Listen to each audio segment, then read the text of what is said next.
Along the journey of ash scattering, I was fortunate enough to go to Venice to catch up with my Canadian cousin at the Biennale Art Festival there. I took a rideshare with a carload of other strangers, all coming from one place and on their way to someplace else. I cracked jokes and facilitated conversation and debate, determined to light up the overly familiar hours long journey, shoulder to shoulder sharing air, but with me dominating most of the airtime with my quips and quick wit. I exchanged numbers with most of them who assured me that there would always be room in their court for a jester such as myself. I leave no opportunity untapped, and most folks are blessed with either an extra couch, bed, or floor space that they do not mind me occupying for a night or two, even if just to show me off to their friends. My failed professions had taught me my appeal, and I played to that as a strength with the knowledge that most people have never had pet black American. Besides, the innocuous and exotic nature of my character and general being usually proves inviting, or at least tolerable for a time. I spent my days touring around the art exhibits, and I spent the evenings with Dad getting lost along the canals. One evening, my cousin, a friend from the rideshare, and I approached one of the lesser known squares, hearing music and laughter reverberating from somewhere in the darkened expanse. At a far corner, we found a tiny, well lit pub filled with older Italian men, one female bartender, and to my absolute surprise, an American girl. I made friends with a few of the aged locals, names and numbers exchanged for a later date before the American girl and I began to speak.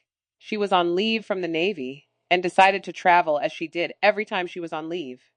We chatted with much respect at another young woman, braving the world alone, warriors, as we were, in our own right. The bar shut down and friends left, and she and I were still sitting in the square, smoking cigarettes and talking about life. I had some strong opinions about military service, criticisms that I formed into questions, not wanting to offend her, and with a willingness to have my mind changed. She was fun, smart, and clearly open minded, so I could not help but wonder why the military. Was it in part because of the military?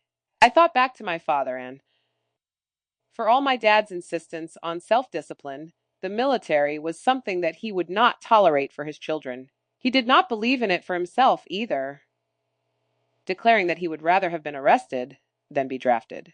When I expressed interest in joining the Marines in high school, thinking that that level of discipline would make him proud, where my efforts to be a sports superstar failed, and my being an academic superstar failed to impress him, he simply said that if I did, he would disown me.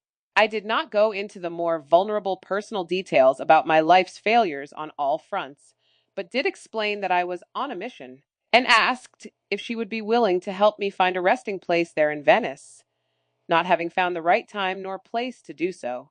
She agreed, and we took our conversation on a walk, speaking in hushed tones in the now sleeping and still hours of the night.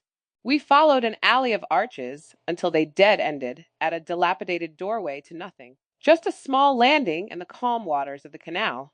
I lit another smoke, and with the butt clamped between my lips, I dug through my bag with both hands to present the bag of ashes. I half thought that, faced with the reality of what she had agreed to, she would make an excuse and leave, but she did not seem fazed. I passed her the smoke and stuck my hand in the bag, bowed my head slightly in prayerful thought, and I tossed a palmful of ashes into the canal. Having never invited anyone to do so before, I turned to her and asked her if she wanted to toss any ashes. She readily agreed, taking the bag with alacrity. She began tossing Dad by the fistful into the air above the canal. On her third toss, I snatched the bag back with a woo-oo-ah, and laughingly passing her the cigarette. A short and heavy silence hung between us as she looked pensively into the air where the ashes had been. There was a seriousness to her expression, and I knew then that those were no longer Dad's ashes, nor did they belong to me. They were her ashes. She had gotten lost somewhere in the canals of her own mind, and in there was letting go of her grief of someone or someplace else.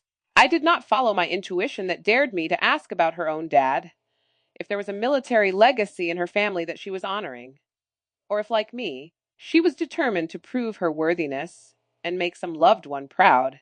We exchanged information, hugged deeply and meaningfully, and parted ways. I thought about her in the following days, and hoped that whatever trauma was brought up made a clean exit into the canal along with the ashes, never to return.